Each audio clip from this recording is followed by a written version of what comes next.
Well, speaking of squabbles, there's a pretty large one going on between Texas and the federal government regarding border policy and immigration. We're going to civil war, boys.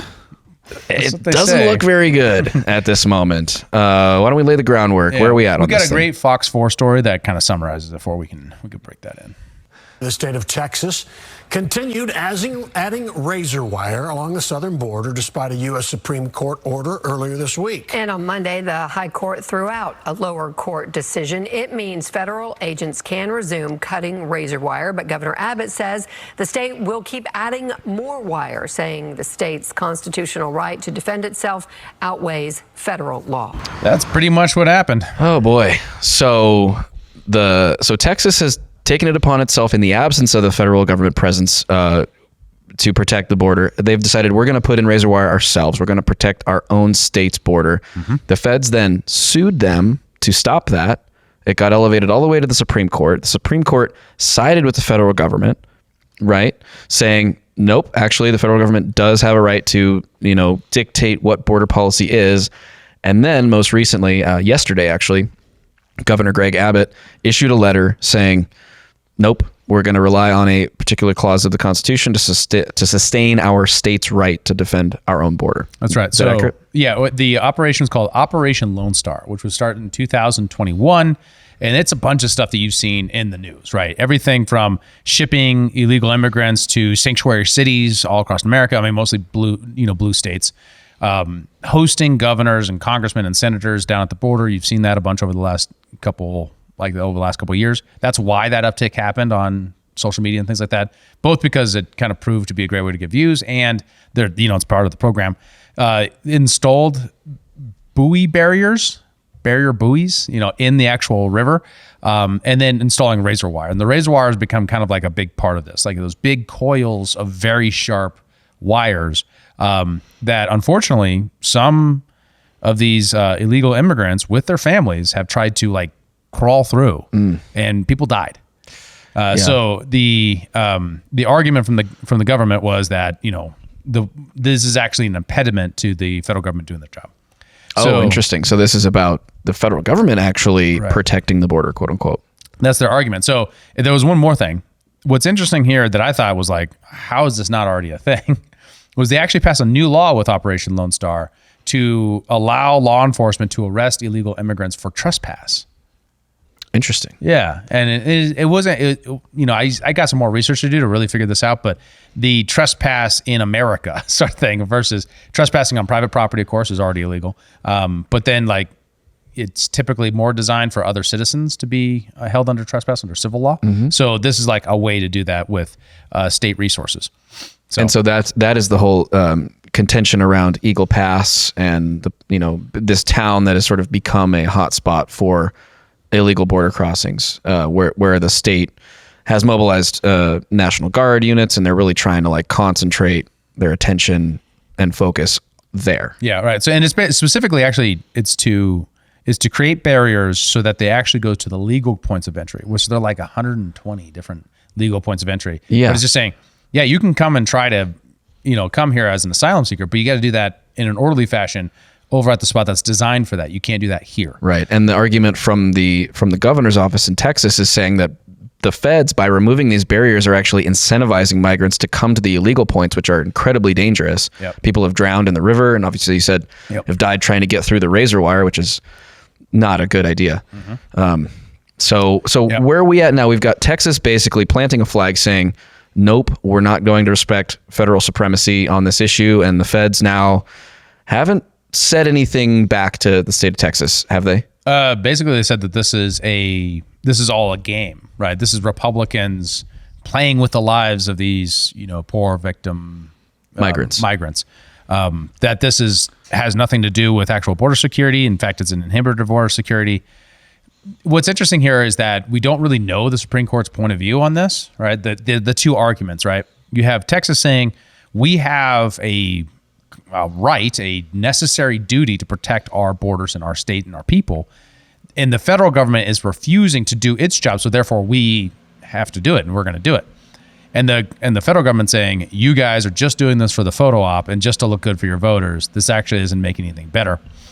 And it is. It's pretty wild when you look at the numbers. And then lastly, we don't get really a sense for what the what the Supreme Court thinks, because it's an emergency injunction, and so they don't issue any decisions with it. So I want to dig into that Supreme Court decision a little bit too, because I think a lot of people were surprised, based on the prior decisions of this Supreme Court, that a couple of the Republican or more conservative-leaning justices would side with the more liberal-leaning justices to establish or support federal supremacy in this case. I think people might have expected that they would side with the right of the state of Texas to defend their own border. And I think people people don't think of the Supreme Court very carefully, right? So Supreme Court doesn't decide whether or not they're pro-immigration or not, right? That's not what the decision is. Amy Coney Barrett was the conservative justice. That's not even the right word. Conservative doesn't apply in this case. Yeah. Was the originalist justice that decided with the rest of with the progressive justices, the 4 progressive justices, in upholding the Biden administration part of this. Now, the supremacy clause and the role of a state telling to a federal official what they can and cannot do is a very well established thing, right? So the decision is that what is the role of the state when it can try to supersede the federal government, right? And when can it do that and when can it? And she's just saying this is a case where it can't. And I think there's a perfectly fine originalist case, depending on whether or not you're originalist or contractualist, right? Originalist just says, what was the understanding of the Constitution at the time it was written? Contractualist says, it doesn't matter what, some people thought, like the framers and people like that. What matters is what the state legislators thought, right? And so a tremendous amount of the contractualist kind of faction is more likely to say, no, the understanding was this was a compact for mutual defense. Sure. And so the states are sovereign, and in that compact for mutual defense, if you violate that, you're not the contract's broken, and so now I'm going to protect myself. Well, and there's the clause that they're relying on is a clause that basically says, and I'm paraphrasing here obviously, that if the federal government abdicates their responsibility to defend the borders, Texas has the right to do that for them, for their own state's health. Correct? Well, you mean a clause in the Texas Constitution? I don't know. So we have Article 1, subsection 10, clause 3. Yes, that's the one. And I'll bring this up. That is the one. I just like watching you do all this work on the background, Kyle, while we're discussing stuff. Sorry, I was just pulling memes about it. I hope that Bennett pulls some of these up to entertain. Clause. This one. All right. Yeah, well, we'll stay on track here. Dave can get all nerdy about it, and I'm just like, the meme landscape's fun. Well, this one is concerning because Jim Cramer says, quote, I confidently predict that there's no chance of a civil war breaking out. How much of this do you think is him being perfectly self-aware and just saying I want to be clear. This is a fake tweet. This is a joke. This is not a real tweet. Yeah. Thank God, actually. But that is too funny. Them, where do you see yourself in 6 months to a year? And then it's Mel Gibson and the Patriot. Yeah. Hiding behind a tree with a bunch of loyalists. Then also they misspelled secede. Secede. Oh no. They're looking at it like, I swear. We almost got it. We got all the letters here. We got to put them in order. Word scramble. All right, Dave, where are we at? Oh, this citation didn't work. I don't know what to do with this. I'm looking it up. Yeah, but there's a few things. There's a few the meme landscape. Oh, this is classic. This is classic. I mean, this one was Ukraine, and then swap it in for. Well, no, first it was swap out COVID, swap in Ukraine, and then it was swap out Ukraine, swap in Israel, Palestine. Mm-hmm. Right. And so they kind of skipped a border one. Is racist. Yeah. Yeah. Swap in the chip for wanting a border is racist. Yeah. Well, it's particularly interesting because it's like you're defending the borders of Ukraine, right? Like.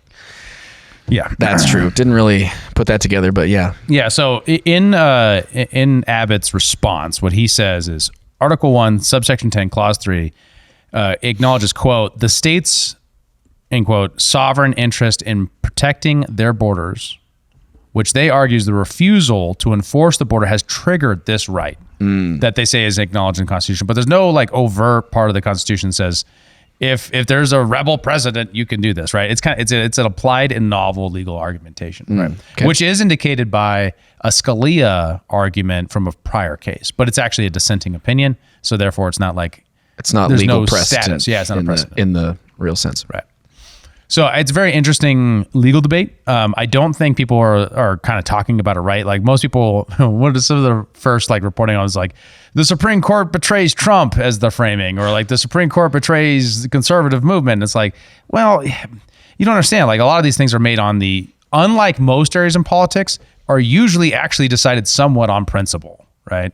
And like an interpretation layer that is like important to the person who's making it, and more important than anything else, right? So I'm sure I don't know Amy Coney Barrett. I don't know, other than I'm just guessing it probably has to do, if this is ever litigated, what we'll discover is it has to do with the fundamentals of the Constitution, Marbury versus Madison type stuff. Like when is a state supreme over the federal government? And there's, I think, good arguments on both sides. Well, and there's gonna be that at all of these types of decisions. Like Gorsuch has gotten that as like a betrayer of Trump because of like the one or two times he's gone against the conservative, the conservative justices, and then now Amy's getting it right here. Right. There's always going to be that. Is like it's not necessarily that the Supreme Court's just always going to get locked into your side.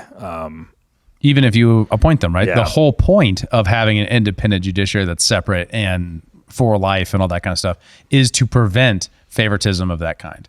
And to anybody who was doubting the impartiality of the Supreme Court, this might offer a little bit of solace, perhaps, that while they're not just, Trump puppets in the sense that you might have perceived as it's been communicated in the legacy media and things like that. Right. Question though, is this the beginning of a new Civil War era in the United States? I mean, we're noticing now that other states have rallied behind Texas's move here, including our own state. Yeah, is one of them. We've got Montana, South Dakota, Oklahoma, Florida, Georgia, and Virginia, who have all expressed some kind of support for Texas. This is coming from the governors of those states, too. Sure. And so what does this mean exactly? What are they offering in terms of support? Is this financial, resources? What is it? Just moral support? I think you go, Texas. I think it's symbolic support. Yeah. Yeah, and I think we're still a bunch more Republican governors could jump on board because this could be very popular. Yeah, right? They're sticking it to the Biden administration, and I don't think it's going to be stop here. Are we going to civil war? Well, the internet thinks so. Right? There's a lot of memes about it. A lot of people joking about it. I think it's a little bit like you joke about something would be devastatingly bad. Right? It's like laugh to keep from crying kind of thing. Yeah, or at least like that we are so privileged and live in such a ridiculous time of peace that we can joke about that. Yeah. Peace, internal peace to our country. Domestically, right? Yeah. Well, what's the game theory here, Kyle? Because, I mean, we've got like Texas planting this flag. We've got the feds who now have to make a move. Beto O'Rourke has called on Biden to federalize the National Guard. That's a really good point. Do you have that tweet? Oh man, it is such a. No, I don't have that up. Let me. So there's this call for the Biden administration to try to take control of Texas National Guard, which, I mean, what would that mean for the situation? Wait, what tweet am I supposed to? Oh, the Beto tweet. Yeah, okay. yeah. Beto. That's right.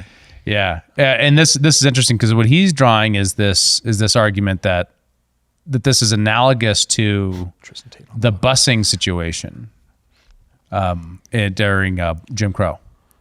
Yeah. Right, so Beto O'Rourke tweeted, Abbott is using the Texas Guard to defy the Supreme Court ruling when Gov. Faubus Sure. did this in 1957. Eisenhower federalized the Arkansas Guard to ensure compliance with the law. Biden must follow this example of bold, decisive leadership to end this crisis before it gets worse.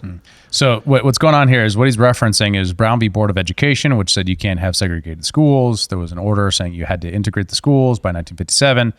The governor of Arkansas refused to do so, and then so Eisenhower federalized the Guard and then forced it. So you get these pictures of these, kids getting bused to some strange school with like guards around them to keep them safe. So they're comparing Texas establishing defense of its border with desegregation of schools in 57. Yeah, it's a very clear partisan and political play and performance play on his part, right? Obviously quite different.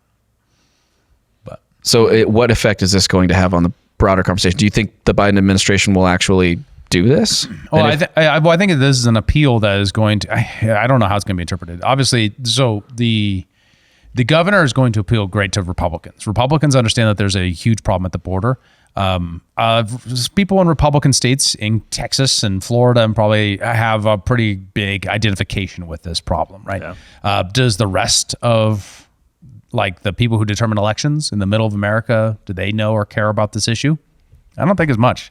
Right. So it's when you ask people what they care about, it doesn't rise very far. They care way more about inflation. It just seems like the general conservative voter that I know, conservatives, really cares about it. Do the middle of the road people, maybe not. Yeah, I just don't know if they do, and I think they'll listen to something like Beto O'Rourke, be like, oh man, governor's asking for civil war, and might go that way. It's a worry thing for me. I don't want that to be true. I would like it to be much more like a civil war, man. We should just have a civil divorce. You know, that sort of conversation would be a lot better than. Well, I mean, we've been having that has been a conversation that's entered the popular lexicon over the last few years, especially after the COVID regime, of this idea of like, hey, we're just all not getting along right now. Maybe we should start discussing that. Maybe there is a move apart that starts to happen over the next. This would be decades down the road, probably. But everything happens kind of gradually, then suddenly. Maybe there ends up being a big move like a Texas thing where people are like, we're just not going to enforce what's going on from the federal government. We're not going to play these games anymore. We're going to do our own thing, right? I think it's hashing out the, states' rights issue, I think, is important. But also, I do think that there's an element of the broader game theory of this conversation about national divorce or civil war that does play into what people would perceive as sort of this globalist agenda, right? Like part of that worldview is that the United States has to fall or be destroyed in some way in order for the global entities to be able to, take over that final step, that final piece, right? Like this is part of that narrative. And so a national divorce, a civil war would absolutely break the United States. So conservatives advocating for this is sort of contrary to their views on protecting America first against this global onslaught. So I think people need to consider this a little more carefully of what a civil war or a national divorce would actually mean to America's presence and power economically, militarily on a global stage. That's just my view. There's always been this concept of a managed decline. I know Obama used to talk about it in speeches back in the day, where it's this concept of America is the big empire, but empires only last for so long, so we have to manage its decline so that as we start to equalize across the globe and that probably is where things tie into the globalist agenda. And massive amounts of migration patterns in a very quick amount of time tends to be a very destabilizing force. I know the libertarian types will kind of probably yell at me because it's like, oh, but economic prosperity and stuff because of more workers and stuff like that. But massive inflows of migration, especially, and frankly, a lot of our foreign policy is leading to these massive migration patterns, right? Yeah. Like there's that aspect of it. But like, because those cause massive cultural upheavals, and cultural upheavals are a very intangible factor. It's very hard to measure that accurately because like you can look at the economy and be like, number go up, number go down, right? But like people getting along in society is very difficult to measure, and especially where you have like language differences and like we don't all believe in the same thing. We all have different religions or are anti-religious or whatever. Like all these factors play a role in like, do we as a society get along together? And then that leads to national divorce / civil war / wherever we're going with this, right? Right. And there's like a huge disconnect, like a huge 3 different visions of the world going on here, where you have one group is pretty much saying this is the biggest problem ever. And the case for that is since 2021, the U.S. has released more than 2.3 million illegal immigrants into the United States. 2.3 million since Biden took over. From 2014 to 2020, about 500,000 were released. So notice that growth pattern. 6 million migrants were taken into Border Patrol custody over that time. Your tax dollars are paying to incarcerate 6 million migrants, illegal immigrants. 4 million were expelled back to Mexico, returned home to countries, or otherwise removed. So those are the numbers that the conservatives are looking at saying, this is a crisis. This is a madness. Yeah. Then you have the other side, the Democrats, who have a overt policy to replace the white voting bloc with a different color voting bloc using illegal immigration and immigration reform as a tactic. And they've talked about it for decades. Talked about it, right? And they've talked about it over and over again. And, Republicans keep saying, hey, that's not cool. That's not a fair way to do And then they're democracy. like, shut up, racist. Right? It's kind of like taking crazy pills to see it happen. And then they're at the third party, which is the non-interested everyday voter who's just out there who just wants to feed their kids and go to work, right?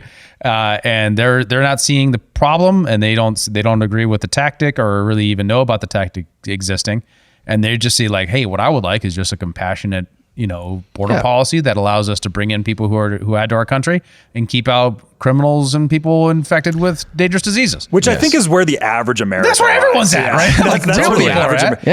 But the question is just like getting those three parties into a Venn diagram and finding that middle where reform can happen. Well, when the Democrats are operating on this level of like, well, just doing this is just wrong, like Beto O'Rourke is saying, that there's no place for this for the state government to do. It can do it, and it kind of has racist overtones. It's playing the game of chess by flipping the chessboard over, right? Yeah. You're not playing chess anymore. It couldn't be more obvious to me that they're not operating in good faith when the opportunity stands to meaningfully reform legal immigration, make it more accessible, more simple, faster, get more people through more quickly. Just like in our interview with Mike Termati, he was talking about how quickly they could get somebody into the White House. Well, if they can do that, they can do it on the border too. And then all we have is an actual understanding of who's coming into the country. Like you said, we know you're not bringing in, some communicable disease. We know that you're not an overt criminal coming here to try to do harm. And we do know that criminals have come over the border in the last number of years. And cartels are a big problem. Understanding of who is coming in. And I so hear they're on all 50 states now. Apparently. Yeah. So, you're right. And so then I'm actually kind of strawmanning the Democrats. A lot of Democrats actually, the reason why they win in this fight is because they come across as a compassionate to a bunch of people who get screwed by the system, like people who want to legally immigrate here, or people who are brought here as children illegally and have lived there their entire lives and don't even speak Spanish, but now are being sent back to some country they've never lived in, like DACA kids. Yeah. Right. So you can do all the tough talk you want in that space and say, we're going to, send them all home and that sort of stuff. But you're never going to get that compassion vote too alongside that, no matter how sensible that policy or no matter how just feeling that policy might be. What you need is both, right? And that both of like border enforcement as well as making legal immigration more possible, more like doable, less bureaucratic and less ridiculous. And that was the model of the Becerra program in the 1970s when we had the biggest decline in legal immigration was when we liberalized all the rules and we loosened up all the work visas for people who didn't want to actually immigrate here, just wanted to work here and then go home. And then we quit being as protectionists while we increased enforcement of the border. We do that again, we'll probably get a similar result. The problem is that there's been so much of this and there's so much bad faith and so little trust in the institutions. Does anyone believe we're actually going to do that? I mean, I can't see a pathway to that personally. Yeah. It's very hard to. I mean, it could change, right? New Congress comes in, new president, boom, it could happen. But it's hard to believe at this point, especially after the Democrats have made it so clear that they're not willing to actually play a game that is the game we're supposed to be playing, which is that we don't break the law to win, right? Yeah. Which intentionally having a policy to encourage illegal immigrants to come here and then become citizens or to vote illegally is breaking the law. That's a breaking the law policy. Yeah. Do you guys think that the average American public is just becoming more and more numb to like the compassion narratives? Because that's how the Democrats have traditionally masked all their policies. Is it's in this egalitarian compassion stuff. It's because I notice, at least in the people in my sphere, like just compassion politics are dying off. Everybody's just like, I'm done. I'm done with the propaganda around compassion. Do you guys think that that's moved towards like the average American voter now? I think so, probably. I mean, looking at what's gone on in, let's just say, the Seattle area, because that's the major metro area that I grew up near, and the world I can kind of most closely relate to in this context. It's a very liberal voting base. You have huge homeless crisis that has been dealt with primarily with these compassionate enforcement modalities, right? Like clean needles and places to shoot up and giving them socks and like things that you would look at and go, okay, well, of course we don't want people spreading disease. And, if they need resources, we should offer them to them. You have these voting bases of people in cities like Seattle noticing that their communities are rotting from within. They notice that these policies are not resulting in places that they even want to raise their children. They don't feel safe letting them walk from point A to point B, and those are emanating out, and it's impacting places like Bozeman as well, as we have noticed. Just ask the mayor of Chicago, if their immigrant policy is making the city better. Ask Eric Adams in New York City if it's making the city better. Ask the people that live there. As soon as they get a taste of what that actually means and feels like logistically on the ground when they're closing schools so they can house migrants because they have to, because they're flooding out of every corner. I don't think anybody in their right mind who's really intellectually honest would tell you that compassionate politics in that application is really working. And I would also look at conservatives who kind of tend to laugh at these policies of like busing and flying migrants into these blue cities as sort of like a thumb their nose to the left kind of thing. I would be careful. We, even living outside of major metro areas, we rely on the economies that these cities produce. We rely on the goods that are shipped into their ports. If these cities go down, we're not better off. Unless you're completely self-sufficient, you rely perhaps more than you're willing to admit on those cities for your way of life. And so we should all be concerned about the policies, the way they're affecting blue cities, red or otherwise. Excellently put. I mean, so the question is in the political, it's the aggregate of the electorate that matters, right? And it's a low information, suburban housewife voter. That's the person you have to convince who is most sensitive to those arguments, and is classically why the Democrats win. Seems like political knowledge is increasing, like base political knowledge. Like the minimum that people understand, like that average seems to be increasing. And I think it's due to social media. Like it's just like the average person around me, like they might not be as wonky about all this stuff as we are, but like the average person just kind of gets what's going on. Sure. It seems like. And also going back on to your point too, it's an area where I've noticed with San Francisco, a lot of like the tech people that I follow, there's this movement that's going on there. That's like we need to take back our city kind of a thing. We need to go against these progressive politicians that are completely ruining our city. And they're talking about just straight up airdropping money in from globally because people are so decentralized in the tech space. Like you got like Singaporeans and stuff. It's like, we're going to just start buying up property in San Francisco and taking back the city block by block. We're going to start donating to the police fraternal orders so that the police are on our side and they stop enforcing nonsense licensure laws and they're actually cleaning up the streets, like those types of things. I'm seeing those types of movements forming and people being much more strategic about that. And so like that pushback against the progressive policies is very interesting to watch. And I'm curious to see where it's very Saul Alinsky, but on the inverse side, right? Like the strategy of taking over a city. Yeah, I think it's going to take creativity because I just don't know how much political fortitude those on the left who see the decay that's going on have to actually vote with alignment to what they're seeing, right? Yeah. How willing are they to step outside of the rank of their tribe in order to actually do what they need to do to create a community where they actually want to live, work, raise a family? There's a breaking point, and it's where that suburban mom feels like it's unsafe for her kids. But is that a breaking point for being willing to change their narrative and their worldview, or do they just break and move to Bozeman? Oh, that's true. But I think there's just like that, I can't find anywhere to go. I have to stay here for reasons, like people don't move. And, while the population does move and change depending on demographics and politics and stuff like that, there's still a majority of people don't, right? So there's a change there. And it's happened before. There was a time where there's a very different alignment within the parties when it came to lots of different issues, and new things come up and it all changes. So you could chart those on all kinds of issues. But I want to make this point on compassion. One of the things that irritates me the most about this is a lot of the people who are in here just saying this is so uncompassionate to these migrants and all these people who are suffering and all the compassion that should happen there have said absolutely nothing about Yemen for decades. Misplaced trust. Right. These same people have said nothing about our foreign policy and how disastrous it's been. Yeah. Or if they did, they only say it when it's a Republican in power. They don't say it about the Democrats. So I'm compassionate for these folks too. I think this is a terrible system for them and for Americans and should be reformed. But that said, keep it in perspective. Yeah.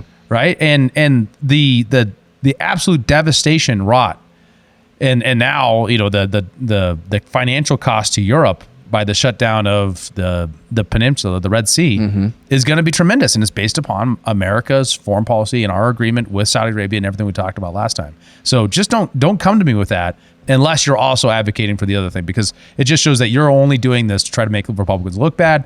You're only doing it so that you can get a bigger voting bloc. But Dave, we already talked about nobody in politics is actually ideologically consistent. They're all just there for the whatever the party wants, right? They're mercenaries, but this is how you manipulate a population: is you define the terms of what morality is. Yep. And so if you get this, you always call it a keyhole problem, right? Yeah. Of like what you actually see. But if you do a keyhole problem on morality, then everybody has to put the black square on for Black Lives Matter, right? Like nobody ignore this thing over here. This doesn't matter. We need to move society's focus in this very specific narrow subject, and we're going to use this movement and manipulate this movement to be able to get to the X destination that we want to move to. So the reason why people don't care about Yemen is because there's not a reason to care about Yemen. That's not strategically advantageous to the people that want to actually manipulate societal direction,